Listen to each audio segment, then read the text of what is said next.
Michelle awakens to find Barack's side of the bed empty. She pads softly downstairs, drawn by a light in the study. There she discovers Barack sitting at his desk, surrounded by notes and drafts of speeches, staring off into space. He is clad in a worn Northwestern University t-shirt and flannel pajama pants, shoulders slumped as if carrying a great weight. Michelle knows that look. He has been up all night, wrestling with his soul. Michelle, I heard what you said. I have heard it in my head every hour of every day. When is it going to be enough? He pauses, eyes glistening. I wish I had a simple answer for you. I wish I could say right now and be content with everything as it is. We have a beautiful life, and God knows I never want to put that in jeopardy. His voice cracks slightly, and Michelle feels her own eyes welling up in response. On the campaign trail, Michelle Obama was Barack Obama's secret weapon. Voters called her the closer because her authenticity won them over. And at home, she kept Barack humble and cantered, reminding him of what truly mattered. It all culminated in that historic 2008 victory.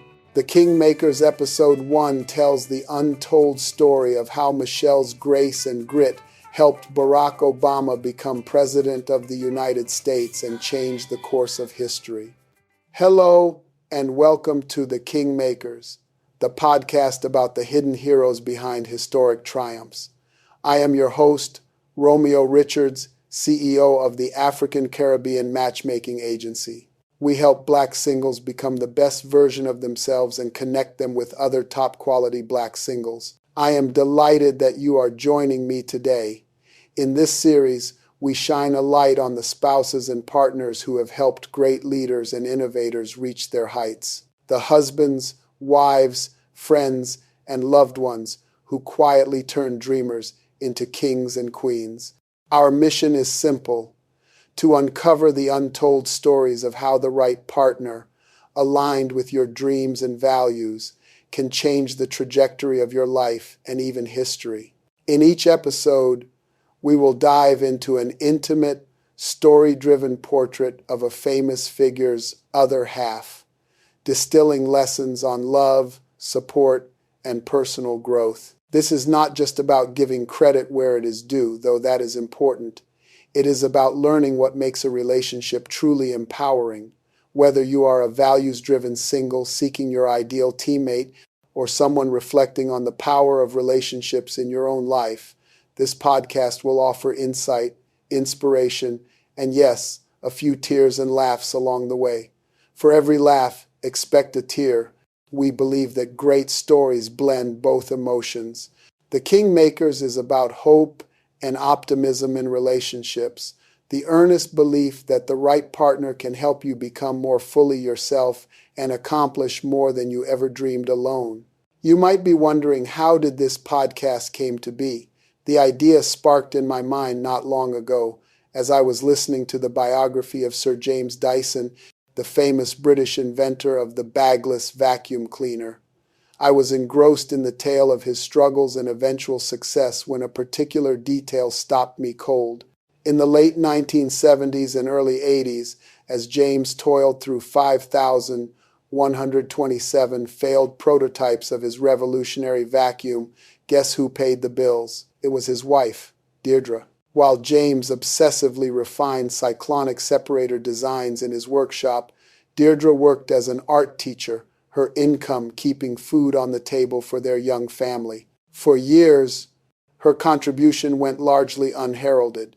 The world saw James Dyson as a solo genius, but behind the scenes, he could persist in his dream only because his wife believed in it and kept the lights on. Reading that, I had a revelation.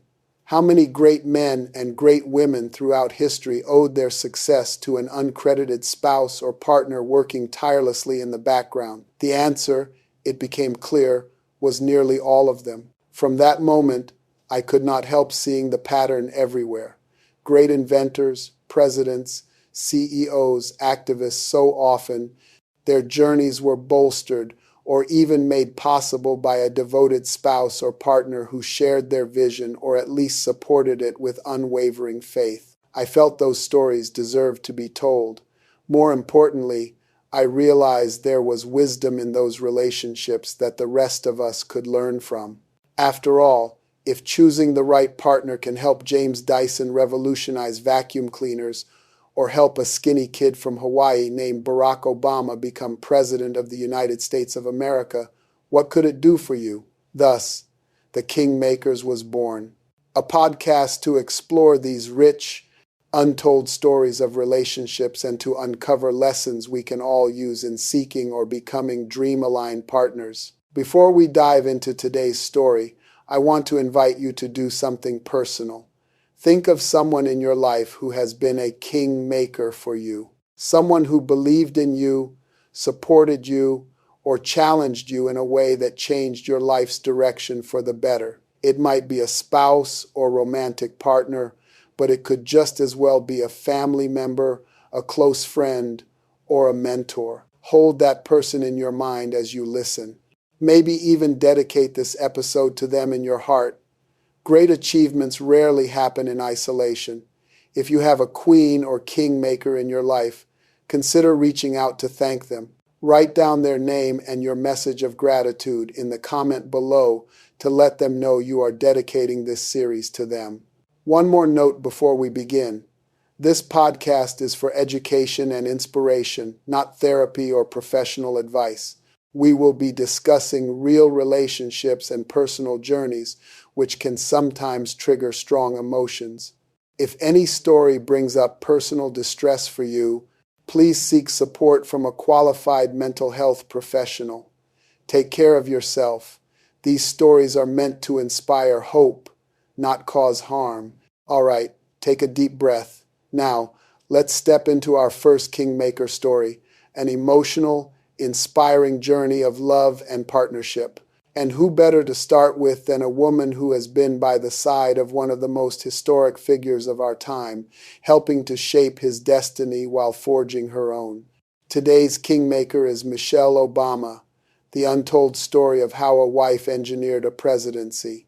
It is the story of how Michelle LaVaughn Robinson Obama became the ultimate supportive challenger, and what we can learn from her about supportive relationships that empower both people. To truly appreciate Michelle Obama's role as a kingmaker, we must first understand where she came from and what shaped her. To speak Michelle Obama's name today is to summon the image of a poised, historic figure, the United States' first African-American First Lady, celebrated worldwide for her intelligence, warmth, and advocacy. But before all the glamour and global fame, Michelle was once just a little girl living in a cramped upstairs apartment on the south side of Chicago. Born Michelle LaVaughn Robinson on January 17, 1964, she grew up in a humble home that was physically small but overflowing with love and aspiration. Michelle and her older brother Craig shared what was essentially the living room partitioned by a makeshift panel. The Robinsons did not have much money, Michelle later recalled. We were poor. We lived in a small house. But her parents gave their children a feeling of importance and the unshakable confidence that their voices mattered. In that modest home, values were the true wealth. Family means everything, a family friend said of the Robinsons, and indeed Michelle's tight-knit upbringing instilled in her a resilience and self-worth that would guide her through life's storms. Michelle's parents were her first role models. Her father, Fraser Robinson III, worked as a city pump operator. Even after being diagnosed with multiple sclerosis, a debilitating disease, Fraser hardly ever missed a day of work, demonstrating to Michelle the value of perseverance in the face of hardship. Mr. Robinson moved like a man who refused to negotiate with pain. Mornings on the South Side began with the quiet ritual of courage, the slow sit-up, the wince he never let the children see, the steadying breath before he reached for the first cane, then the second. The hallway might as well have been a mile long. Button by careful button, shoe by stubborn shoe, He dressed not only his body, but his dignity. Outside, Chicago winter bit through steel and concrete. Inside, a father tied his tie with hands that did not always obey, then headed to work because men of his word show up. Multiple sclerosis took his ease. It never took his honor. It was a quiet, everyday heroism that was not lost on his daughter. If you want to understand Michelle, watch the little girl watching her dad. She hears the soft tap of canes against linoleum and learns the sound of discipline. She sees him save his smile for his children and learns kindness. She watches him choose responsibility over comfort and learns loyalty, resilience, integrity that stood taller than any pain. Years later, when she insists on boundaries, when she protects family time in the middle of a presidential storm, when she challenges the man she loves to be his best, it is Fraser's lesson alive in her. Real strength is not loud, it is faithful. It is getting up again tomorrow, even when today hurts. Her mother, Marion Shields Robinson, was the steady heartbeat of the family home, a homemaker who ran the household with affection, humor, and high expectations. Marion nurtured Michelle's curiosity and discipline, always insisting that her children speak up and do their best. In this loving crucible, young Michelle learned integrity, grit, and the importance of speaking one's mind, qualities that would later define her relationship with Barack. In 1991, when Michelle was in her late 20s, Fraser Robinson died far too soon. At the age of 55, he died the way he lived, surrounded by his family. His sudden loss was devastating for her. In her memoir, Becoming, she poured out her grief on the page, writing, "It hurts to live after someone has died. It just does. It hurts to put on a pair of socks, to brush your teeth." Those words, raw and honest, give us a glimpse of the depth of her sorrow. She felt unmoored, as anyone would after losing a beloved parent. And yet, even in her mourning, she clung to the example her father had set. Fraser's integrity and perseverance lived on in her heart. "He was my rock." Michelle has said of her dad, and now she would have to become a rock for herself and others. Michelle remembers how every single day, despite his illness, her father got up, he went to work, he was never late, he never complained, and he was always, always focused on his family. As his multiple sclerosis quietly stole his mobility, a cane in her childhood, 2 crutches by her teens, he never let it steal his dignity. He could have never worked a day in his life. He could have collected social benefits, but he did not. He never felt sorry for himself. He never expected others to do for him. Whatever was eroding inside her father, he viewed it as his own private challenge, as something to silently withstand. Michelle wrote, every morning he struggled on those crutches to slowly make his way across their apartment and out the door to work without a hint of self-pity or regret. My father, Fraser, taught me to work hard, laugh often, and keep my word. Michelle later said he lived that lesson every day. He also inspired his children to aim high. When brother Craig hesitated to attend Princeton University because it would strain the family budget, Fraser shook his head. If you pick a school based on what I have to pay, I will be very disappointed, he told his son. The family found a way to cover it, and Craig later realized that decision changed all of their lives. If I had not gone to Princeton, my sister probably would not have gone to Princeton, and she never would have met Barack, and none of this would have happened. All because of my father. Fraser Robinson was a man you did not want to disappoint, and a man who would not let even a crippling disease stop him from doing right by his family. Michelle would forever carry those lessons. In time, she would credit her father for teaching her to get up when you fall and to lean on others when needed. This lesson that strength can be found in supporting one another would resonate profoundly in her marriage later on. Michelle was also exceptionally bright and driven. She attended Princeton University and Harvard Law School, notching 2 Ivy League degrees by her mid-20s. At Princeton, She had to overcome self-doubt and even prejudice. A typical example was a roommate's mother who reportedly tried to switch her daughter out of Michelle's dorm upon learning Michelle was black. In spite of such ugliness, she graduated cum laude in sociology. By the time she returned to Chicago with a Juris Doctor from Harvard in hand, Michelle was a formidable young professional with the world at her feet. She landed a job at a top corporate law firm, Sidley and Austin, and it was there, in the summer of 1989, that fate came knocking. A summer associate named Barack Obama arrived at the firm, and the task of mentoring this promising law student was assigned to none other than Michelle. She was 25, he was 27. She was his advisor at work and his first impression of Chicago. The story goes that Barack showed up late on his first day, with a confident grin that did not quite compensate for the fact that his old car had left a rust stain on the driveway.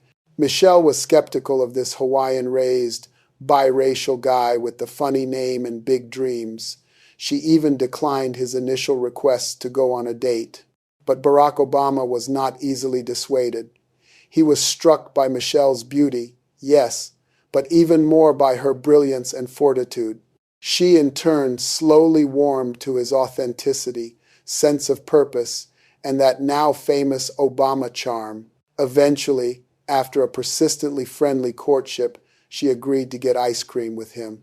Their first date was at a Baskin-Robbins, where, as Michelle loves to tease, Barack made his move and kissed her, and she tasted like chocolate ice cream afterward. From that first sweet date blossomed a deep relationship built on conversation, respect, and shared ideals.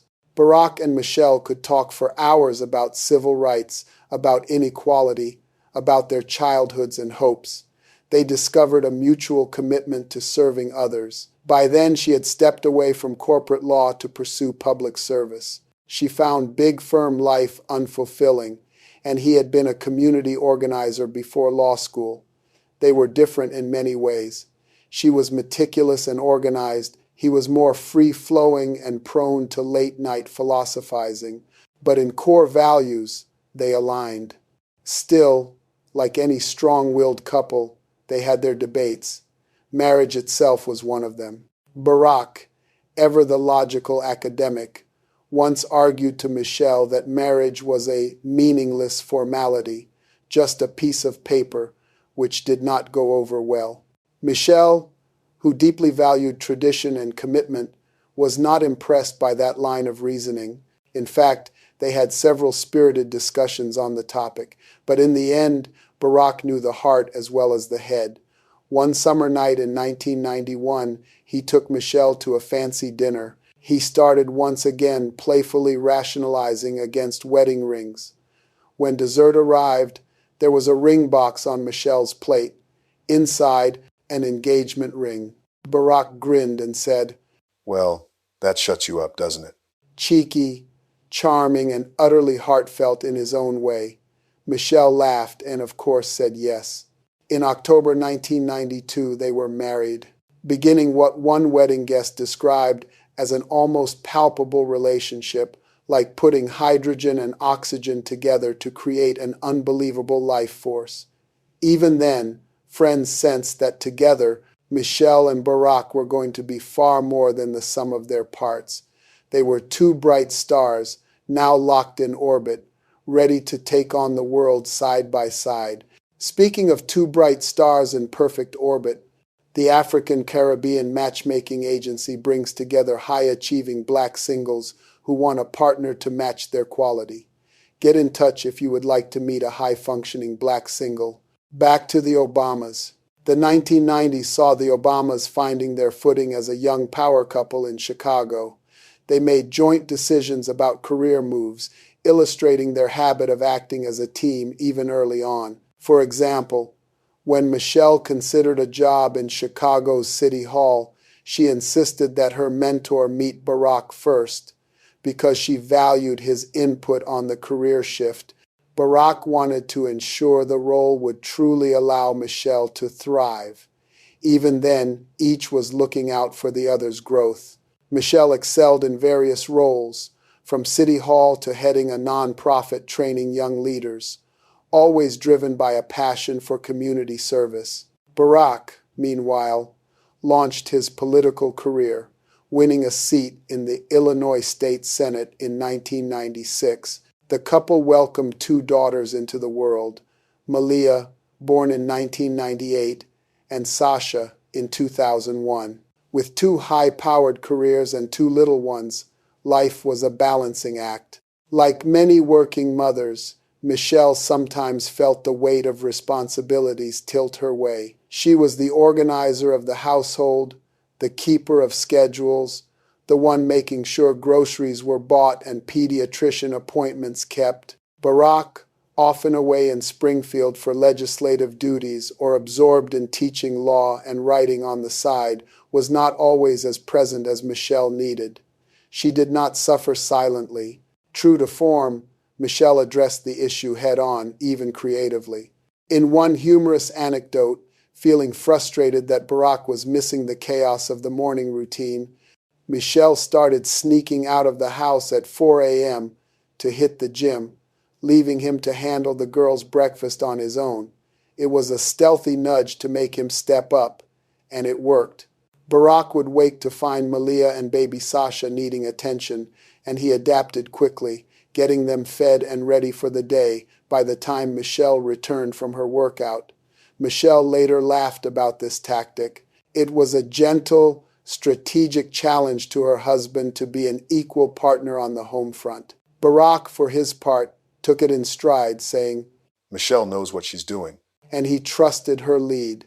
Friends would later call Michelle perhaps the most strategic person they had ever met. These early years of marriage taught them both how to navigate disagreements, delegate duties, and maintain mutual respect. They were not perfect. At one point, Michelle was so fed up they went to marriage counseling, an experience she openly shares to destigmatize getting help. But they were committed to working as a team, and that commitment would soon face an extraordinary test. By the mid-2000s, Barack Obama's star was rising fast. In 2004, he won a U.S. Senate seat for Illinois, bursting onto the national scene with an inspiring speech at the Democratic National Convention. Suddenly, the prospect of an even bigger dream emerged, the presidency of the United States. For most, the idea of a relatively junior senator running for president, and a black man at that, which history had never seen before, seemed audacious, if not outright crazy. Barack, however, felt a pull, a calling that perhaps this was his moment to make a bigger impact. Michelle watched all this with a mix of pride and apprehension. She believed in Barack's talent and goodness.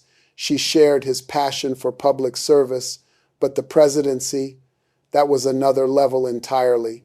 A life in the spotlight, fishbowl scrutiny of their family, the risk of failure on an enormous stage, not to mention the impact on their young daughters and on Michelle's own life and career. Was it worth it? When is enough enough? These were not academic questions for Michelle. They were deeply personal. It was not long before she got the answers to her questions. It is a chilly late 2006 evening in the Obamas' Chicago home. The house rests in a rare silence. Their two young daughters, Malia and Sasha, are finally asleep upstairs. In the soft glow of a single lamp, Barack sits beside his wife Michelle on their living room couch. He takes a breath, aware that the words he is about to say could forever alter the course of their happy, hectic family life. Gently, he reaches for her hand. Mish, He begins quietly using his affectionate nickname for her. I'm thinking I might run for president. His voice carries both unwavering hope and the slightest tremor of uncertainty. He immediately adds that he won't even consider it without her blessing. In fact, Barack promises Michelle that she holds veto power over this decision. If she says the word, he won't do it. He means it wholeheartedly. After all, this dream of his would affect her life every bit as much as his own. Barack's eyes shine with conviction as he speaks about what he imagines he could do for the country. He talks of change, of inspiration, of bridging divides. Michelle listens to her husband pour out his dream, and she feels a swell of love and pride. This earnest idealism, this belief in serving others, is part of what drew her to Barack in the first place. She squeezes his hand, appreciating the good man before her. But as his intentions sink in, Michelle's heart clenches with fear. A knot of dread forms in her stomach. She has never wanted to be a politician's wife, let alone a first lady. Their life is good now, really good in fact. They have two beautiful little girls. Barack is doing meaningful work as a U.S. senator. She has her own flourishing career as a hospital executive. Life is busy and far from easy, but it is the life they built together. A presidential campaign, though? That would be all-consuming chaos. Michelle pictures swarms of press, the loss of privacy, the nasty barbs of politics that could harm their family. She imagines Secret Service agents outside Malia's and Sasha's classrooms, her girls growing up under a microscope. The thought makes her stomach turn. In a flash, she foresees the strain on Barack's health and on their marriage if they embark on this journey. For a long moment, Michelle is quiet, tears of emotion brimming in her eyes. Barack falls silent too, awaiting the response that will decide their future. He can feel her hand trembling slightly in his. Finally, Michelle's voice comes, low and firm, despite quavering with emotion. No, I don't want you to run. I do not want you to do this. Her eyes meet his, filled with an anguish that surprises him, and then she asks the question that cuts to the core of her weariness. When is it going to be enough, Barack? Her words hang in the air, heavy and raw. In that simple, plaintive question lies years of sacrifices and the fear of those yet to come. When will you be content? When will our family stop paying the price for your ambitions? This is not a political calculation on Michelle's part. It is the raw honesty of a wife and mother who never asked for the spotlight. Barack's soaring dream has collided head-on with Michelle's fierce need to protect their family. They sit frozen in that moment, two partners who deeply love each other, suddenly standing on opposite sides of a life-changing divide. In the quiet living room, with only the hum of the refrigerator audible down the hall, Michelle's eyes drop and a tear spills onto her cheek. Barack gently lets go of her hand and wraps his arm around her instead. Neither says another word. They don't need to. The gravity of what's passed between them is clear. Barack does not argue back that night. He knows Michelle's no is not coming from a place of malice or lack of faith in him. It comes from love and fear. He has learned over the years that when Michelle speaks her truth, he must truly listen. So he nods quietly, heart aching, and simply says, "All right." The conversation ends there, but the issue remains far from settled in both their hearts. In the days that follow, Barack holds off on making any announcement about running. True to his word, he will not move forward without her consent. Outwardly, he goes about his Senate duties and fatherly chores as usual, making Malia's peanut butter sandwiches, helping Sasha with homework, flying back and forth to Washington. Inwardly, however, a storm is raging. He lies awake at night, wrestling with the decision. Am I truly ready to give up this chance for Michelle's sake? He asks himself. Should I? Barack loves Michelle deeply. If her opposition remains firm, he is prepared to let the dream go. He would do it, he tells himself. He would walk away from this once-in-a-lifetime opportunity if it meant keeping his wife and children happy and safe. He loves them that much. And yet, he senses that Michelle's refusal was driven by worry rather than an absence of belief in him. If only he can address her concerns, perhaps her answer could change. Barack begins pondering how to reassure her, how to prove that their family could weather this adventure intact. Michelle, on her end, is also lost in thought. She has never wanted to hold Barack back from serving others. In fact, She is proud of the work he has done so far. She fell in love with his compassion and commitment to community. But President of the United States? That prospect terrifies her. Part of Michelle honestly never believed America would elect a black man named Barack Hussein Obama as president in 2008, no matter how exceptional he might be. It is not that she doubts him, she doubts the country, and that sobering skepticism tugs at her. Perhaps, she considers, it would be safe to just let him try. Maybe she should let him run and get it out of his system, since in her gut she suspects he likely won't win. That thought settles uneasily in her mind. If he is probably going to lose anyway, is it right for her to deny him the attempt? In quiet moments while washing dishes or during her commute to work, Michelle's internal debate rages. Head versus heart, fear versus hope. She thinks about what truly lies behind Barack's urge to run. It is not ego or vanity. She knows that. She would never have fallen for a vain man. Barack's desire to run comes from the same place as his community organizing days on Chicago's South Side, a genuine belief that he could make a difference, that he could inspire people and help improve lives on a grand scale. Michelle shares those values deeply. Her own career has been devoted to service and empowering young people. At her core, she believes in the same ideals of hope and change that Barack talks about. Perhaps, she realizes, this crazy idea of a presidential run might be in service of something larger than both of them. And if that is true, could she really stand in the way? Several days later, the Obamas find themselves at another crossroads moment, this time in the stillness of pre-dawn.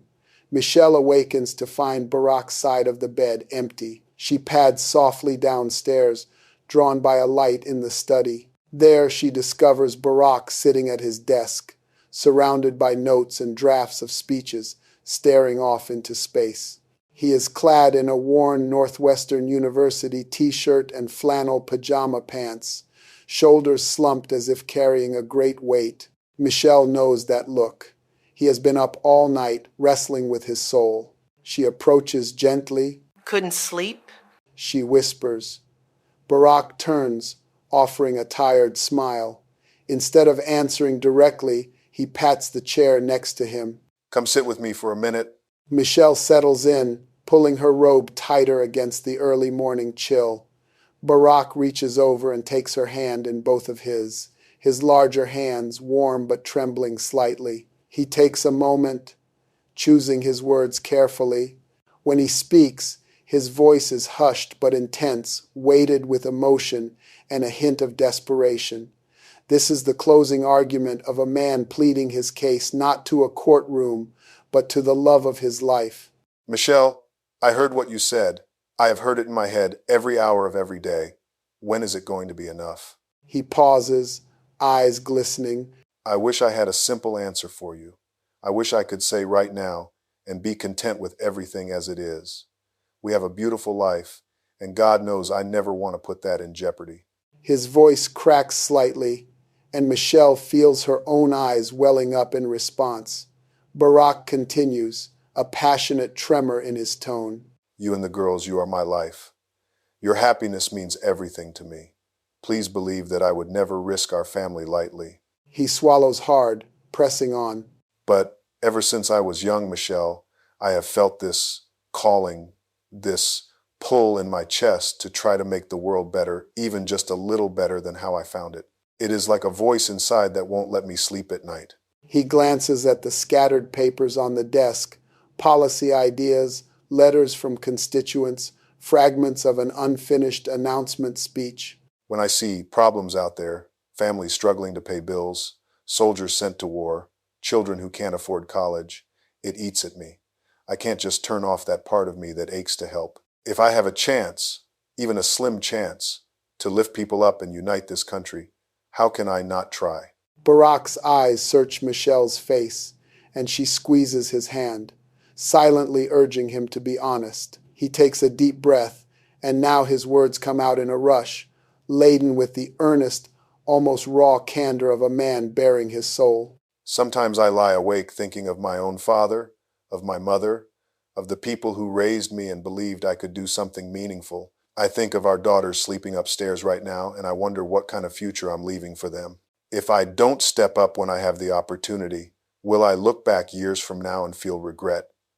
Will I be able to tell Malia and Sasha that I shrank from my responsibility because I was afraid to disturb our comfort?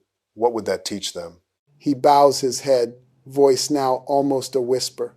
I know running for president is a risk, a huge one. I am afraid too. I am afraid of what it might do to us.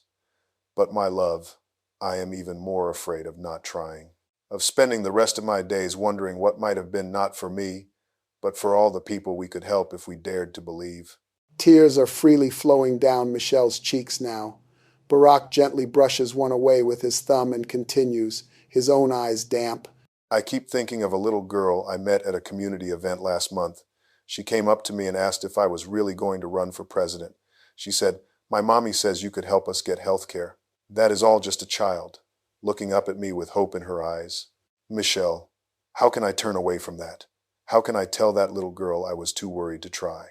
If there is a chance I can make life better for families like hers, even a 1 in a million chance, I have to pursue it. And I can't do it without you. I would not want to do it without you. Barack's voice breaks on that last line.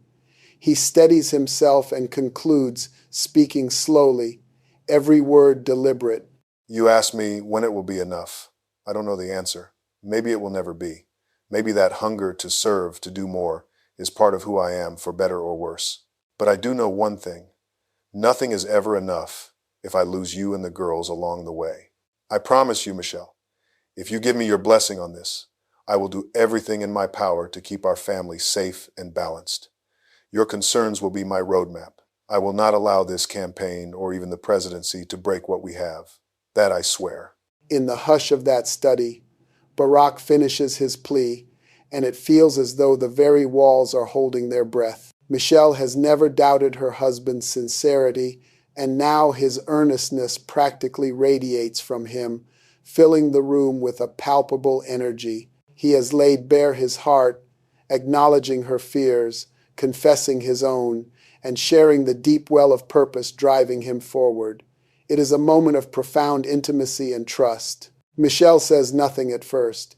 She simply slips her arms around Barack's neck and holds him close. He wraps his arms around her waist, and they stay like that, embracing in silence for a long, long time as the first hint of dawn glimmers at the edges of the night sky. In the weeks that follow, after many more hard conversations and much soul-searching, Michelle's stance softens. Barack's heartfelt promises and the clarity of his devotion to both his family and his cause have slowly chipped away at her resistance.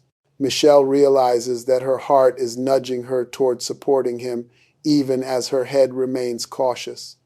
Eventually, she finds herself ready to say the word she never imagined she would, yes. One quiet morning at the kitchen table, cereal bowls pushed aside and the girls off at school, Michelle reaches across to take Barack's hand. All right, She says, a tiny, wry smile on her lips. let's do this. You can run. Barack's eyes widen. He almost cannot believe what he is hearing. You mean it? He whispers. Michelle nods, but quickly adds. On a few conditions. Her tone is loving but firm, the lawyer in her coming out now to set terms clearly. Barack lets out a breath of relief and laughs softly. Anything. Name them. Michelle fixes him with a serious gaze, ticking off her points. First of all, you quit smoking. For good. If you are going to put yourself through the stress of a campaign, I will not have you poisoning yourself with cigarettes. Barack smiles. He expected this one. He has struggled to kick his cigarette habit for years. Cold turkey. Starting now. Done. He pledges, holding up his hand in a Boy Scout salute, which earns him a small grin from Michelle. Second, She continues. our family's well-being comes first, no matter what. The girls need as normal a life as possible.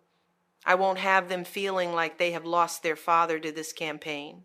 Barack nods fervently. Agreed. 100%. Family first. Always. He knows this condition is not negotiable, nor would he want it to be.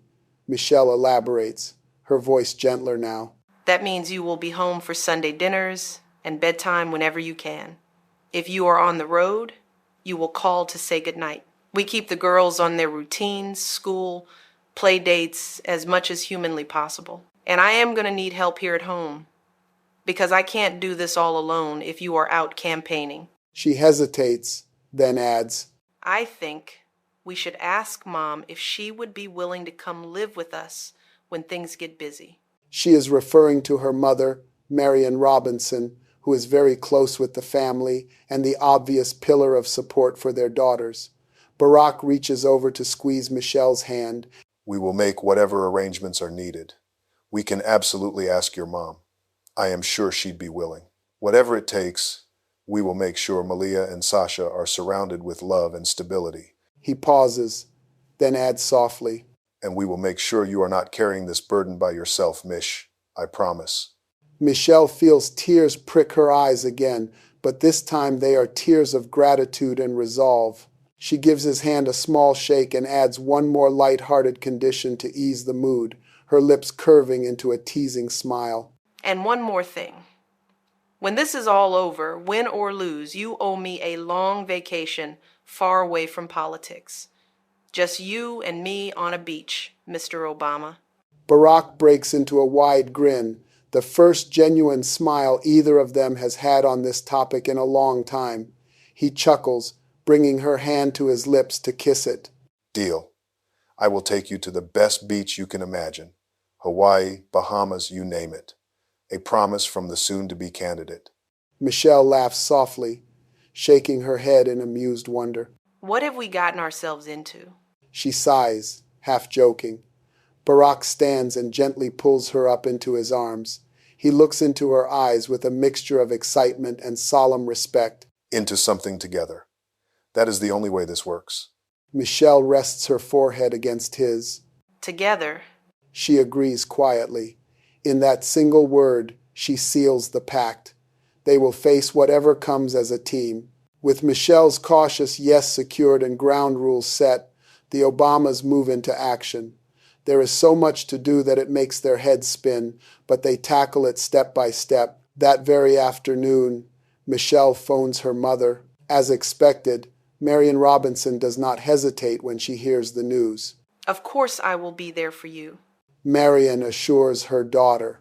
The grandmother lovingly agrees to rearrange her own life to help care for Malia and Sasha. It is decided that Marion will move into the Obama household once the campaign heats up, ensuring the girls have grandma's comfort and normalcy even when mom and dad are on the road. Michelle feels a wave of relief and gratitude after that phone call. Her support system is locking into place. She won't be alone in this. Next comes the delicate task of telling their young daughters what is about to happen. Barack and Michelle sit the girls down one evening after dinner. In simple terms, Barack explains. Malia, wise beyond her 8 years, furrows her brow and asks, Are we moving? Barack smiles and shakes his head. Not right now, sweetie. Maybe not at all. We are just going to try something big. But I promise we will be together as much as possible. Sasha, 5 years old, climbs into her father's lap and asks earnestly, Will you still come to my ballet recital?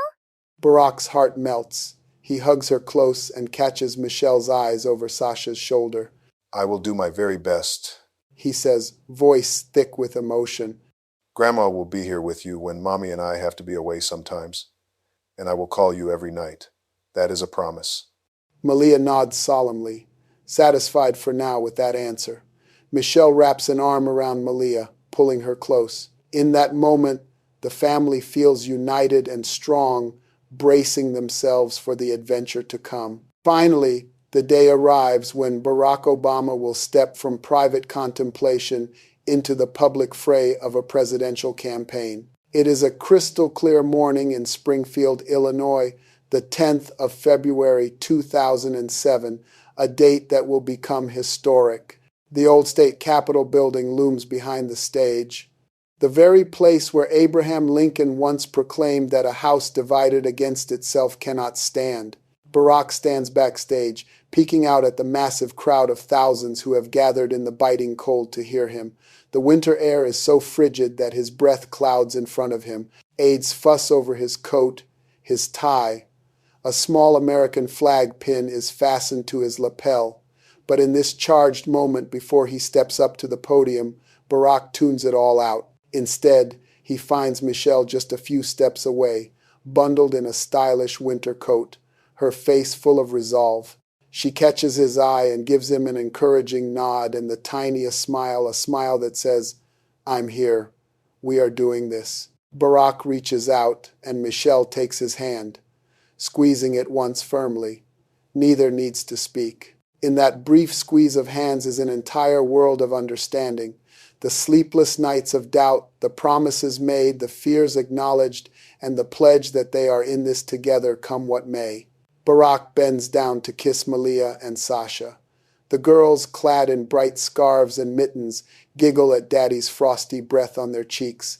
And then, with one last loving glance at his family, Barack Obama strides out into the winter sunshine. He takes the stage, greeted by a roar from the crowd that echoes off the historic buildings.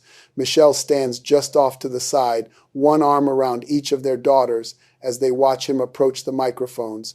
Barack looks out at the sea of faces, people bundled in heavy coats and hats, cheeks red from the cold but eyes alight with anticipation. He opens with a light joke about the frigid weather, earning laughter from the audience.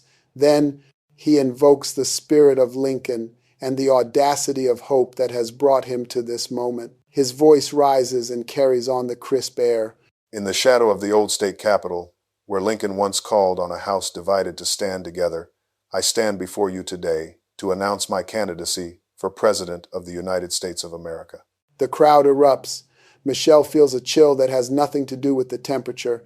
It is the awe of seeing her husband step fully into the role he was meant to play. As Barack speaks of unity, change, and the work ahead, Michelle finds herself quietly moved. She remembers the doubts that once weighed her down, and yet here they are, against all odds. A black man named Barack Obama is a serious contender for the presidency, and these thousands of people believe in him. In that moment, Michelle dares to let a sliver of hope into her heart that maybe, just maybe, something transformational is happening. She tightens her embrace around her daughters, silently grateful that she decided to let this journey happen. Barack's words boom with conviction. We are one people, and together we will begin the next great chapter in America's story. He ends his speech to thunderous applause. Barack steps down from the podium, face radiant, and immediately makes his way to his family. Michelle meets him halfway, throwing her arms around him despite the formality of the event and the thousands of eyes watching. You did it. She whispers into his ear, her voice full of pride. Barack hugs her back fiercely. We did it. He corrects tenderly. Malia and Sasha wrap around their legs in a jubilant family huddle. The Obamas stand together, a tight little circle amid the swelling crowd and fluttering flags, aware that their lives have now changed forever. In the days and months ahead, there will be grueling schedules, moments of exhaustion and exhilaration, setbacks and victories. The turbulent waters of a national campaign lie before them, unknown and unpredictable. But on this day, under the clear winter sky, what shines through is the unity of purpose and love that got them here. Barack and Michelle have made a leap of faith together, hand in hand with his wife, and with their girls and Grandma Marion at their side. Barack Obama has embarked on a journey to change history. And through it all, he carries Michelle's love and conditions as his guiding stars, ensuring that even as he seeks to transform a nation, he will never lose sight of the family that means everything to him. Once Michelle committed, she went all in. True to her word and character, she transformed from reluctant skeptic to Barack's greatest asset. In early 2007, She took a leave of absence from her high-powered job, effectively pausing her own career ambitions to focus on the campaign and caring for their children. This was a significant sacrifice. Michelle was a Harvard-educated lawyer with a stellar career track, and stepping away was not easy. But she saw it as a joint goal now, a family mission. She later explained that she viewed the whole adventure not as Barack's solo thing, but as our campaign, something they were in together. Michelle attacked the campaign trail with her characteristic energy and authenticity. At first, some political observers wondered how this strong, outspoken Southside Chicagoan would adapt to the often superficial rituals of campaigning. She quickly proved she was a natural. With her warm smile and relatable storytelling, Michelle began drawing crowds on her own. She was not the type to just silently stand behind her husband at events. She was out there, speaking in packed school gyms and town halls, introducing Barack but also making a case for him in her own persuasive way. Voters loved her straightforwardness and humor. She joked about Barack's smelly morning breath and his tendency to leave his socks on the floor, little anecdotes that made this almost otherworldly inspiring figure human and down to earth. Michelle frequently reminded people that Barack was not a messiah but a real, imperfect person, a loving dad, a sometimes messy husband, which paradoxically made voters adore him more. On stage, she was passionate and genuine, equally capable of making audiences laugh with a quip or hush into pin-drop silence as she spoke from the heart about the country's future.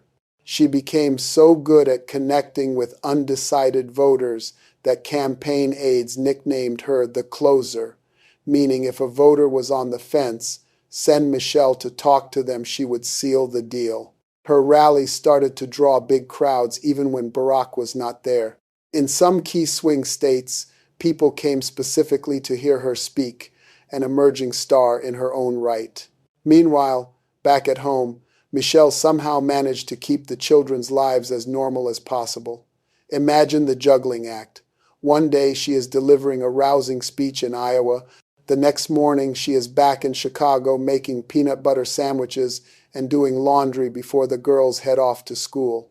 How did she manage it? Partly by being disciplined and setting boundaries. She famously insisted that Barack and the campaign team keep her Sundays mostly free for family time. And when she was on the road, she tried to call home every single night to talk to the girls, even if just for a few minutes, to hear about their day, help with a bit of homework over the phone, or just say goodnight. Michelle also maintained a rule that if Barack was away campaigning, he had to at least call to say goodnight to the kids each evening. These small things were her way of anchoring the family amidst the chaos. Barack, for his part, often acknowledged that none of his political ascent would be possible without Michelle. He genuinely valued her input and counsel. On long campaign drives or flights, he would call Michelle to get her read on some issue or speech idea. If something did not sit right with her, Barack took it seriously. This dynamic was not new. Even early in their relationship, Michelle was one of the few people who could go toe-to-toe with Barack in an argument. Friends recall that she never gave ground when she disagreed. She would challenge him and keep him honest. Barack actually found this trait attractive. He once joked that Michelle was too tough for an ordinary guy, and that her strength was part of why he fell in love with her. Now, during the campaign, that strength kept him grounded. If his head ever started swelling from all the adulation, a quick reality check from Michelle would bring him back to earth. She might tease him about some awkward photo of him that hit the news, or remind him, "Don't go believing all your hype. Pick up your socks." it was done with love, but the message was clear. Stay humble. Stay focused on why you are doing this. Michelle understood that maintaining Barack's connection to normal life and values was crucial, both for the campaign and for their family's well-being. If there is a serious conversation you need to have with your partner, or you are single and ready to try again, The African Caribbean Matchmaking Agency is here for you. We help you become the best version of yourself and introduce you to other top-quality singles. Back to the Obamas. Imagine Election Day morning on November 4th, 2008, crisp and clear over Chicago. Barack Obama wakes before the sun, the weight of the day pressing gently on his chest. He slips out of bed quietly so as not to wake Michelle. In the pre-dawn hush, he stands by the window, gazing at the faint glow on the horizon. This is it, he thinks. Everything we have worked for comes down to today. He takes a slow breath to steady himself, recalling the thousands of handshakes, the crowded rallies, the doubts and hopes carried on this journey. In the soft light, he feels both the enormity of history and the intimacy of the moment.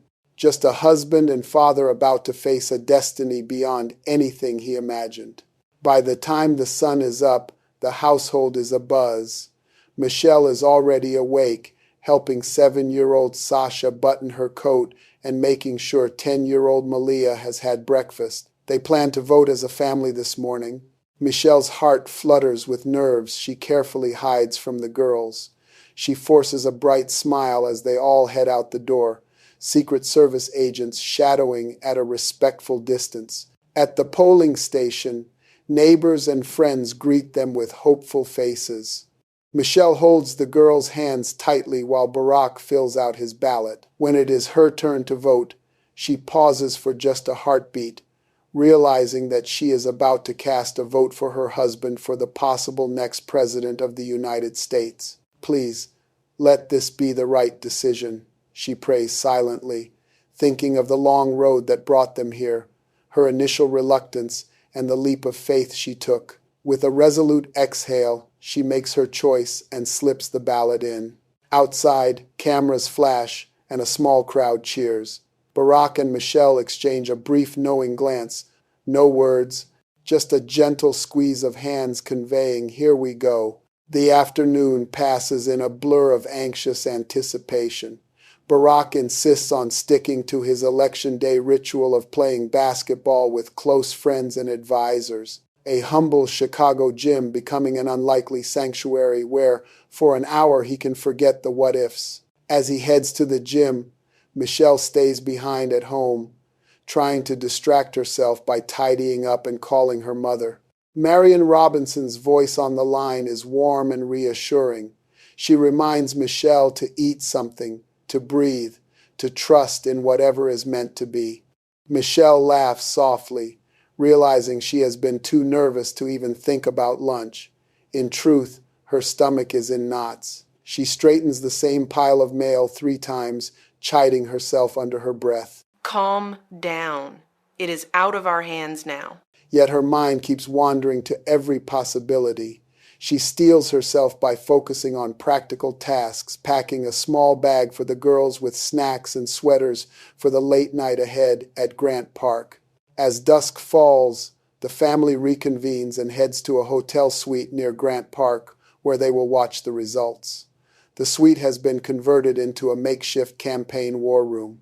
A television is tuned to election coverage, its low murmur filling the space. A few top advisors mill around, faces taut with anticipation. David, one of Barack's closest strategists, stands by the window with a phone pressed to his ear, murmuring into it and scribbling numbers on a legal pad. He is normally unflappable, but tonight his hand trembles ever so slightly as he writes. In another corner, campaign manager David Pluff refreshes his laptop screen constantly, tracking incoming vote counts county by county. The air is thick with quiet tension and the muted sounds of nervous habits, knuckles rapping on tabletops, deep breaths, the rustle of someone shifting in their seat. Barack sits on the edge of a couch, elbows on his knees, hands clasped together. His outward demeanor is calm, practiced. He even smiles and chats softly with a young volunteer about the turnout in Ohio, but Michelle can see the slight bounce of his leg and recognize it as a telltale sign of his nerves. She perches beside him, one arm around Sasha and the other gently rubbing Barack's back in small circles. Sasha leans sleepily against her mother's side, clutching her favorite doll, while Malia, trying to act grown-up, sits upright on her father's other side, eyes glued to the TV as if deciphering the red and blue maps might reveal their future. When the first polls close on the East Coast, everyone in the room straightens unconsciously, ears tuned to the television. Too early to call, the news anchor says for several states. A few predictable states are quickly called. Georgia for the opponent, Vermont for Obama, expected outcomes that do little to settle anyone's nerves. Then a bigger announcement comes, Pennsylvania. The network projects Pennsylvania for Obama. A collective inhale sweeps the room. Pennsylvania had been a battleground. Michelle's eyes widen. Barack lets out a tight sigh and nods once, a flash of hope in his eyes. One of the advisors finally breaks into a grin, whispering, "That's a big one." Across the room, David meets Barack's gaze and gives a thumbs up. It is the first sign that their path to victory is holding. Minutes tick by, feeling like hours. They win Massachusetts, no surprise. Michigan, called for Obama, another cheer. But everyone knows Ohio is pivotal. When the moment comes, it happens fast. One moment the map is gray, the next it lights up blue. Barack Obama wins Ohio, The announcer declares. A whoop bursts out from a usually stoic staffer in the back. David Axelrod claps a hand over his mouth, his eyes brimming with tears. We might actually do this, he thinks, astonished. Barack closes his eyes for a moment and tilts his head back, a silent thank you sent upward, perhaps to his mother and grandmother watching from above. Michelle grabs his hand, heart thundering. Ohio was a must-win. She feels a rush of emotion she can barely contain. This might really happen. She bites her lip, fighting the urge to either burst into tears or jump up and down. Just after 10 p.m., local time, a hush falls as the West Coast polls close. The room knows what that means. The television screen suddenly flashes the announcement. Barack Obama elected 44th President of the United States. For a split second, silence. It is as if the world holds its breath to make sure this moment is real. Michelle's breath catches. She feels Malia's hand slip into hers and squeeze hard. Then, pandemonium. Cheers erupt in the suite, a sound of pure, unrestrained joy. Someone shouts, "We did it!" And suddenly everyone is embracing advisors, friends, family, all folded into one jubilant mass. Barack is mobbed by congratulatory hugs and backslaps. He reaches for Michelle first, pulling her and the girls into his arms. Michelle buries her face in his shoulder for an instant, eyes squeezed shut as tears of disbelief and happiness spill free. Around them, the campaign staff, people who have become as close as family, are laughing, crying, jumping in celebration. The two Davids, Plouffe and Axelrod, are clutching each other like brothers who just won the greatest prize in the world. In the background, the TV cameras cut to scenes of jubilation across the globe. Crowds dancing in the streets of Chicago, New York, Atlanta, strangers hugging and shedding tears of joy. The world is indeed watching, and the world is celebrating. History has been made. Michelle drops to one knee to meet Sasha and Malia at eye level. Girls! She whispers, voice quavering with emotion. Daddy did it. We did it. The girls beam and fling their arms around her neck. She holds them tight, thinking of what this victory means for them, for the country, for history. Briefly, Michelle's mind travels to her late father, Fraser, who always taught her to work hard and aim high. Oh, Daddy, we did it. A poignant mix of joy and longing swells in her chest. She blinks away tears and stands up straight, composing herself. There will be time for reflection later. Right now, they have a celebration to join. Before long, a staffer with an earpiece appears at the door, grinning from ear to ear. "It is time," he says, "time to go meet the American people gathered outside." Barack quickly straightens his suit jacket and tie in a mirror. Catching Michelle's eye in the reflection, he gives a little smile. There is an unspoken understanding in that glance, a shared gratitude, a "can you believe this" moment between them.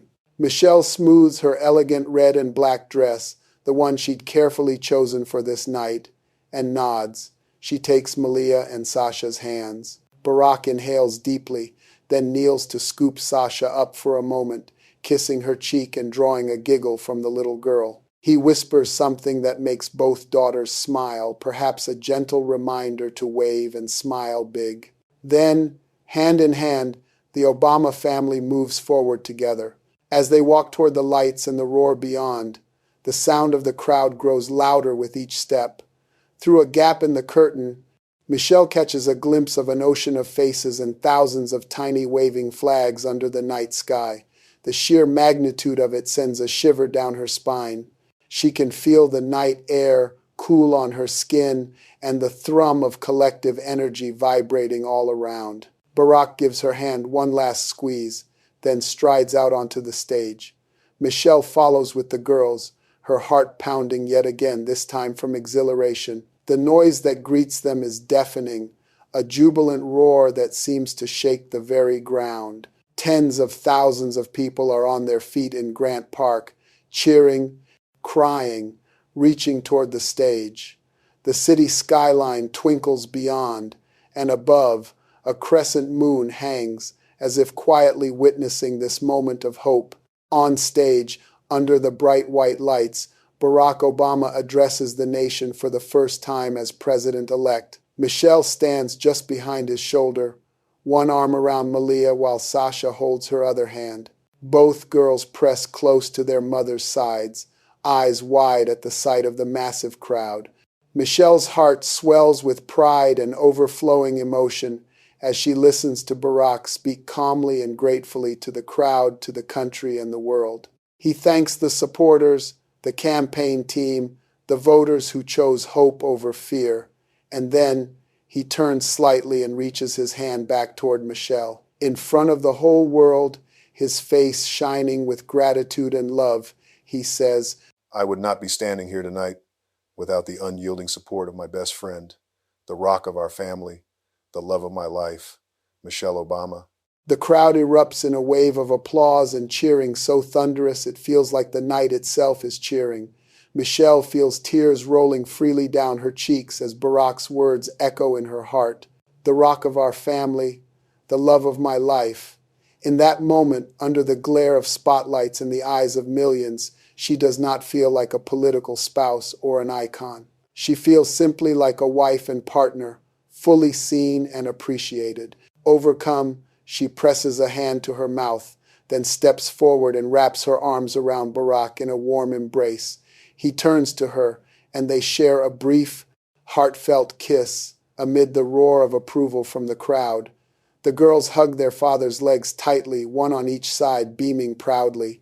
The image on the jumbotrons and TV screens is pure and full of heart, a family united in victory, standing together at the dawn of a new era. That public acknowledgement from Barack is more than a sweet thank you. It is the simple truth.